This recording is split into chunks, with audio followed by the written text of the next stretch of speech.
Olá pessoal, estamos começando hoje o 5º dia de viagem, saindo de Vitória da Conquista, num dos melhores IBs do Nordeste. Não ganho nada para dizer isso não, é só porque é muito gostoso estar nesse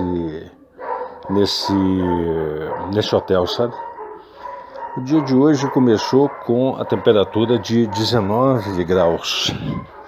Para a gente é ótimo, não é uma temperatura tão absurda, muito pelo contrário, temperatura até relativamente baixa, mas que, para nós que estamos acostumados a viver o tempo todo em temperaturas de 30 a 33 graus, 19 graus é um mundo com ar-condicionado ligado, né? Iniciamos o nosso deslocamento pela 116 Sul e, como sempre, nessa chegada ou saída de Vitória da Conquista, o trânsito é bastante intenso e bastante retido, de tal forma que durante uns 40, 45 quilômetros a gente desloca em velocidades aí de 30 a 40 por hora. Mas depois disso começa a haver a dispersão dos veículos e a gente então consegue estabelecer a rota normal de marcha, né, em torno aí que nós escolhemos como 100 km por hora. A estrada, muito bem conservada, e situa-se, assim como Vitória da Conquista, até a divisa com Minas Gerais, num grande platô em que você consegue, em alguns pontos, ver a planície lá embaixo, formando uma paisagem muito interessante de se ver.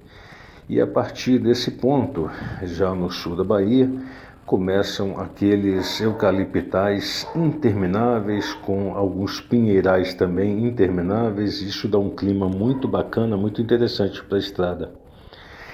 Na divisa com Minas, a gente deu uma paradinha na cidade que tem antes, Cândido Sales, que era a cidade cuja programação original nós pernoitaríamos, mas por uma questão de segurança, principalmente relacionada com a Covid, optamos então por um hotel mais, vamos dizer assim, mais de acordo com as normas, né? Em Vitória da Conquista, em vez de um hotelzinho de beira de estrada em Cândido Sales. Paramos ali de qualquer forma para fazer algumas compras. O Tourpack já estava cheio, né? Toda viagem é desse jeito mesmo. Você deixa ele relativamente vazio e ele vai enchendo ao longo da viagem, né? No final você acaba trabalhando com a moto acima do peso máximo, né? Isso aí é história de todos nós, não muda nunca, né? Ainda mais quando você está viajando com a esposa. A gente entra em Minas, a gente sente uma coisa diferente. A paisagem, 180 metros depois da divisa, é a mesma de 180 metros antes. Mas a gente sente uma coisa especial, uma coisa que toca lá dentro, no fundo do coração. Eu sou mineiro e sempre serei. E entrar em Minas é sempre muito bom. A gente costuma dizer que Minas é um estado de espírito, né? Apesar de ser um estado que está bastante vilipendiado em função de tudo, mas é um lugar que a gente gosta de ter como referência, que a gente gosta de voltar de vez em quando. Pouca coisa depois da divisa com Minas, existe um entrocamento com a BR-251 e nós então entramos nessa BR à direita e aí aconteceu duas surpresas. A primeira surpresa foi a beleza da estrada. É uma estrada muito bonita e com uma política interessante, sabe? Os caminhoneiros, os carros, que são os mesmos que estavam na 116, quando entram nessa estrada, começam a trafegar pelo acostamento para permitir que você faça a ultrapassagem nas subidas, como se fosse uma terceira faixa, sabe? Bem interessante mesmo esse comportamento. E a outra surpresa que nós tivemos foi relacionada com uma lâmpada no painel que acendeu, a lâmpada da injeção, e eu fiquei naquela, né? Lâmpada amarela você não para, é só atenção. Lâmpada vermelha você para. E não vou parar também, porque sem saber qual é o defeito que eu tenho, corre-se o risco de eu mudar o regime de marcha, parar e a moto depois não ligar. A gente não quer que isso vá acontecer no meio do nada, né? Então está tudo funcionando, o barulho está normal, o desempenho está normal, então vamos em frente. O ETMS, que desliga o cilindro traseiro em caso de alta temperatura, está funcionando normal, está tudo ok. Então vamos em frente, né? Quando a gente tiver um local onde a gente possa parar, com estrutura de restaurante, estrutura de pousada, hotel, alguma coisa nesse sentido, a gente para, porque é sempre melhor você poder, se for o caso, ter que esperar um reboque em condições de suporte do que na beirada da estrada, né? Então descemos até Salinas, uma estrada muito, mas muito bonita mesmo, e lá eu fui checar o defeito qual seria. Pelo diagnóstico da Halley, ele indicava o erro P de papá 0152, que era sobretensão no sensor de oxigênio do cilindro 2. Então vamos dar uma olhadinha, o que pode causar esse tipo de defeito? Naturalmente combustível adulterado, né? Mas esse combustível adulterado é só o começo do problema. Pode ser que que a mistura esteja rica, aí é um problema mais sério que acontece na injeção. Pode ser que seja resíduos no combustível que podem grudar ali na sonda lambda, colando a sonda lambda e fazendo com que o defeito persista. Pode ser vários tipos de defeitos. Eu esgotei o combustível, coloquei novo combustível e o defeito continuou. Continuou o defeito, mas de qualquer forma está ligando normal, está com desempenho normal. Vamos seguir para Montes Claros. Em Montes Claros, fazer um adendo aqui, eu, em contato com amigos, estava dizendo, olha, você pode fazer o seguinte, reseta o sistema, né? Eu tenho razão, resetar o sistema é uma, porque se o defeito for na lambda, ele vai acusar o defeito novamente. Se não for, se for só combustível, ele pode zerar e começar a partir do zero, né? Para fazer o programa normal, em vez de fazer o programa padrão, né? Para o motor ficar funcionando. Resetei o sistema e a lâmpada apagou. Para mim foi uma coisa fantástica, viu? Porque é horrível você pilotar com aquela lâmpada amarela, com aquele motorzinho aceso na frente da gente. Em carro, isso é relativamente comum.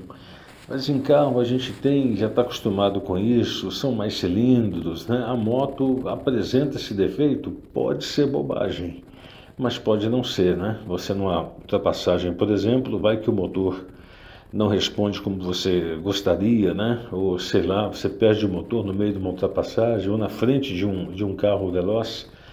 É uma coisa meio complicada, né? Bom, o problema não estava resolvido, mas já contei a solução do problema. Continuamos para Montes Claros. A estrada é muito bonita, como eu digo. Eu tenho dito, tenho me repetido o tempo todo. A estrada é muito bonita, a estrada de encher os olhos. A estrada é uma coisa fantástica, mas realmente são estradas muito bonitas, né? E ali no norte de Minas, você passa por Salinas, passa por Francisco Sá, que é uma cidadezinha que tem depois da descida da serra. E a serra por si só também é muito interessante e perigosa. Primeiro que é uma serra num lugar relativamente quente, bastante íngreme, onde passam vários caminhões e não tem uma única área de escape. Quase todos os caminhões que estão descendo estão engrenados, estão freando, subindo aquela fumaça danada dos freios, né? Mostrando pra gente que se precisar parar de verdade, ninguém para não, sabe? Então é uma coisa que falta ali, né? Falta essas áreas de escape.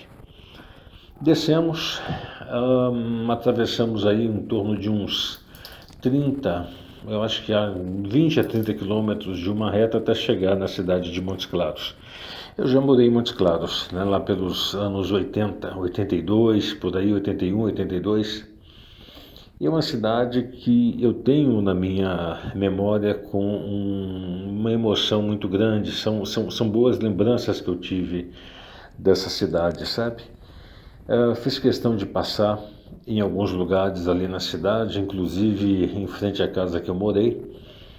E eu me lembro que a cidade praticamente acabava naquele ponto. Hoje, essa região que eu morei, ali no bairro São Luís, praticamente é centro da cidade, né? Interessante como é que a cidade cresceu. Eu entrando na cidade, falei com minha esposa, Olha, eu não tenho a mínima noção de onde eu estou, porque quando eu morei aqui nada disso existia. E não existia mesmo, né? Então vamos até o centro da cidade, a partir daí do centro da cidade fica fácil a gente relembrar, né? É muito fácil você estar no centro da cidade, pegar ali a Avenida Mestra Fininha, que era uma referência pra gente na época, né? E a partir daí fica tudo fácil. A cidade cresceu e cresceu bastante, sabe? Virou uma cidade bastante interessante para a gente que está de passagem. Essa noite, mais uma noite, ficamos no Ibis de Montes Claros, que eu posso dizer que foi o pior Ibis.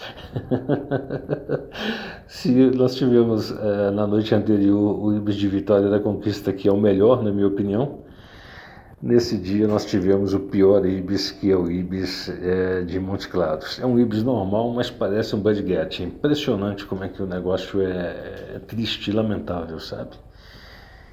E com isso nós concluímos então o nosso 5º dia com uma tristeza no coração, porque a viagem principal está acabando, né? Encontramos um amigo da Marisa, com quem eu não conhecia, eu conheci uma pessoa extremamente simpática, sentia assim uma afinidade muito grande com ele, sabe? E a esposa e tudo, né? E foi bom estar ali, são emoções que vêm assim, que são desencadeadas, né? Pelo fato da gente estar ali, pelo fato das belezas que a gente viu, pelo fato de mais um dia com a cabeça absolutamente leve, vazia, já completamente descarregada dos problemas. A gente nem percebe direito as preocupações causadas por pandemia, aspectos econômicos, isso e outro, opiniões ideológicas daqui e de lá. Nada disso já fazia parte do nosso dia a dia enquanto estávamos nesse ponto. Gente, muito obrigado e até a próxima, se o bom Deus assim permitir.